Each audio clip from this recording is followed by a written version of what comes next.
Salut! Aujourd'hui on se retrouve pour une vidéo où je vais vous parler de mon potager. Alors à la base j'avais prévu de pas faire de vidéo jusqu'en septembre. D'ailleurs j'ai été déconnecté d'internet pendant 15 jours. Et en me reconnectant je me suis rendu compte qu'une question revenait souvent: mais qu'est-ce que tu fais contre le mildiou? Comment est-ce que j'arrive à survivre au mildiou? Sachant que là dans le Limousin il a fait vraiment un temps très pluvieux, humide, gorgé d'eau, un temps idéal pour cette maladie qui est le mildiou. J'ai vu que pas mal de gens avaient galéré, arraché leurs tomates, etc. Donc moi, en gros, le mildiou, c'est pas un problème. J'ai j'ai fait exactement rien contre le mildiou. J'ai quelques petites taches par-ci par-là, mais c'est vraiment ridicule et c'est non significatif. Faut savoir que moi je sélectionne mes variétés depuis peut-être, enfin ça dépend lesquelles, mais il y en a que je sélectionne depuis 10 ans pour être résistantes au mildiou, donc elles résistent au mildiou, que ce soit dans la serre ou en extérieur. Et deuxième chose que je fais et qui me semble marche très bien, en tout cas pour moi, c'est que je taille jamais mes tomates. Je laisse tout le feuillage, le branchage que je peux, et c'est comme ça qu'elles résistent au mildiou. Je vois un bon nombre de jardiniers qui coupent les branches, qui coupent les feuilles, qui coupent tout ce qui gêne et qui sont souvent attaqués par cette maladie. Donc moi je n'ai pas ce problème là, que ce soit dans la serre ou que ce soit en extérieur. Je laisse mes tomates pousser librement, mes tomates que j'ai sélectionnées pour être résistantes aux maladies. Donc voilà, on voit quelques petites taches par-ci par-là, mais c'est vraiment rien de grave. Et d'ailleurs, pour ceux qui me soutiennent sur Tipeee, j'envoie des semences et j'ai eu pas mal de retours de gens qui m'ont dit que mes tomates avaient résisté aux maladies alors que les tomates du commerce n'avaient pas résisté. Donc voilà, c'est juste mon retour personnel, j'en fais pas une vérité absolue, mais en tout cas moi je taille pas mes tomates, je sélectionne mes variétés et le mildiou n'est pas un problème, alors qu'autour de moi, l'immense majorité des jardiniers n'ont plus de tomates. Bon mais voilà, c'est tout ce que j'avais à dire sur cette maladie. J'en profite donc de cette vidéo pour vous montrer une récolte, la récolte du 3 août 2021. Donc je récolte de la courgette.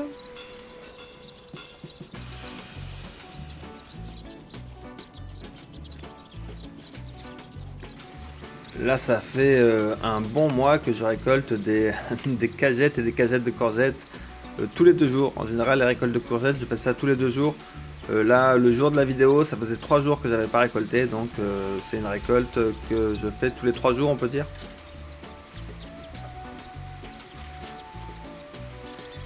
Et d'ailleurs c'est vrai pour l'ensemble des récoltes que l'on va voir aujourd'hui, c'est des récoltes que je fais environ tous les 3 jours.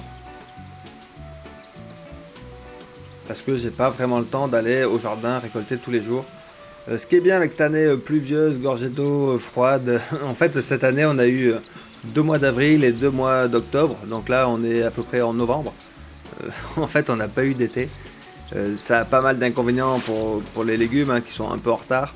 Mais qu'est-ce que je voulais dire? Mais c'est pas mal pour tous les arbres fruitiers que j'ai plantés qui eux n'ont pas eu besoin d'arrosage. Le potager n'a eu besoin d'aucun arrosage. C'est l'arrosage automatique. Bon je vais pas vous passer une demi-heure à vous montrer la récolte de courgettes. On va passer à autre chose.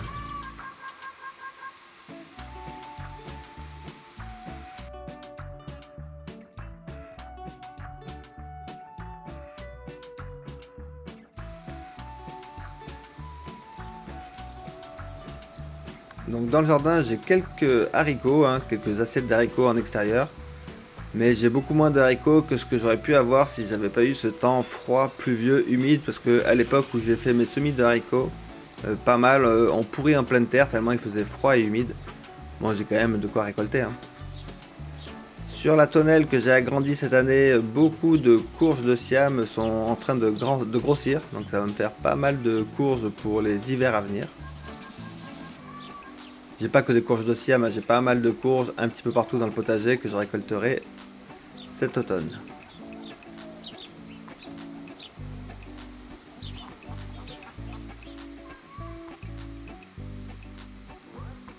L'avantage de ces pluies abondantes également, c'est que j'ai de l'herbe bien verte.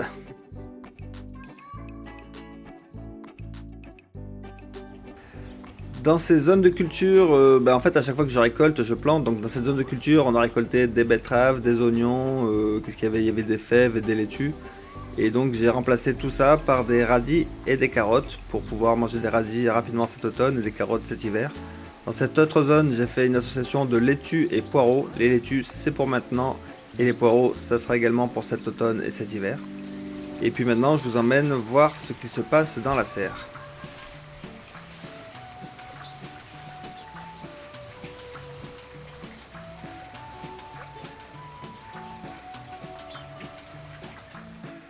Donc dans la serre, c'est l'abondance de haricots, haricots hors taille de prêcheur. Là, ceux-là, je les garde pour les semences, parce que comme j'envoie des semences aux personnes qui me soutiennent, je garde ces variétés de haricots pour les envoyer aux semences. C'est un haricot hyper intéressant. C'est un haricot qui est vivace chez moi dans la serre. C'est-à-dire qu'il repousse chaque année sans que j'ai besoin de le ressemer. En fait, la racine résiste à des températures inférieures à moins 7 degrés. Même un peu plus, parce que moi dans la serre il fait moins de 9 degrés et il repousse quand même. Très très bon haricot, soit on les mange jeunes en haricots verts, soit on les fait grossir et on consomme les graines qui sont à l'intérieur, qui sont vraiment excellentes.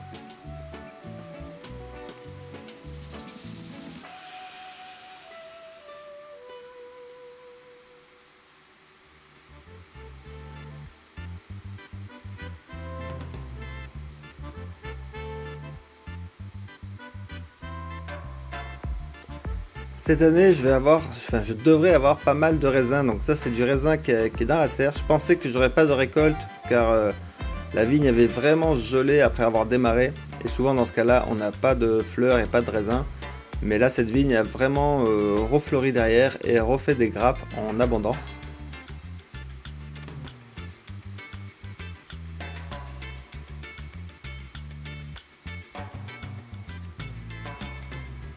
Les bananiers que je croyais morts après les très fortes gelées du mois d'avril, il avait démarré et s'est pris des très fortes gelées, mais ils sont pas morts, ils repoussent mes bananiers à fruits. Pas mal de glycine également qui se ressème.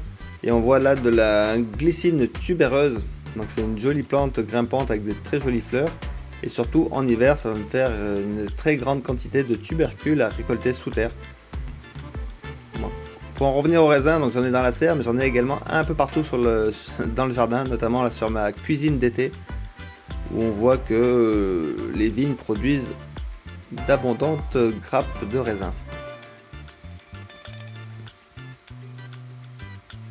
Et en fait, il n'y a pas que là, j'en ai un petit peu partout dans le jardin des raisins. Je pense qu'il y a un potentiel belle récolte. Et on voit que d'ailleurs les grappes rentrent même à l'intérieur de la douche extérieure.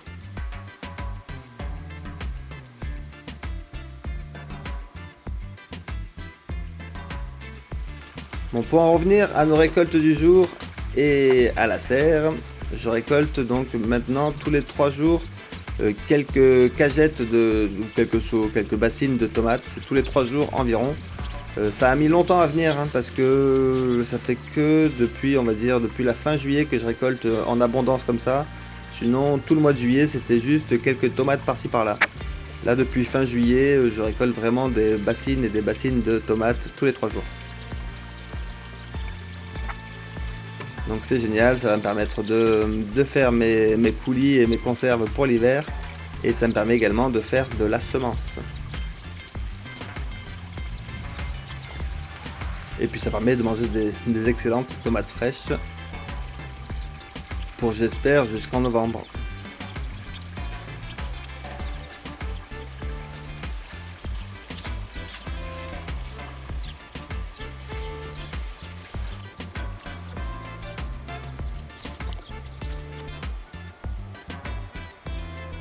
Heureusement que j'ai des tournesols pour savoir qu'on est en été, sinon franchement la météo elle est vraiment étrange on va dire. Mais disons que quand même je préfère cette météo pluvieuse et froide que les grosses canicules et la sécheresse. Parmi les autres végétaux que je récolte environ tous les 3 jours, ça dépend des besoins, en fait je récolte au fur et à mesure des besoins. Mais comme on va dire que ça nourrit pas mal de monde mon potager, donc je récolte environ tous les 3 jours ce dont j'ai besoin de pommes de terre. Là, les pommes de terre, je ne me suis pas cassé la tête, hein, j'ai juste posé des pommes de terre par terre, j'ai mis de la paille par-dessus, même pas de crottin, même pas de foin, rien du tout, juste de la paille posée sur les pommes de terre. Et ensuite, j'écarte la paille et je récolte les pommes de terre sans travail supplémentaire. Et ça va faire... ça se comptera en centaines de kilos les récoltes que je ferai. Pour terminer la récolte du jour, on chope les aubergines, une laitue et c'est à peu près tout pour la récolte d'aujourd'hui.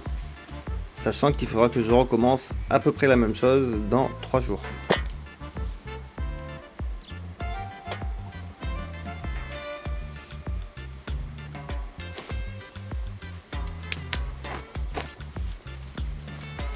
Un autre avantage de cette météo fraîche et pluvieuse, c'est qu'il est encore possible de récolter des choux de Bruxelles, alors que d'habitude en été ces cultures ne fonctionnent pas, chez moi en tout cas. Donc là, malgré le fait qu'on soit au mois d'août, il y a des choux à récolter. Bon ben voilà, c'était tout pour cette petite vidéo, hein. Je fais ça rapidement, j'avais pas prévu de faire des vidéos parce que là je suis très peu devant les ordinateurs, internet et tout ça. Mais comme on m'a beaucoup posé la question du mildiou, comment est-ce que moi je m'en sortais, en fait je m'en sors très bien. Les maladies c'est pas ma spécialité, je traite pas les maladies en général, donc je cultive des plantes en bonne santé.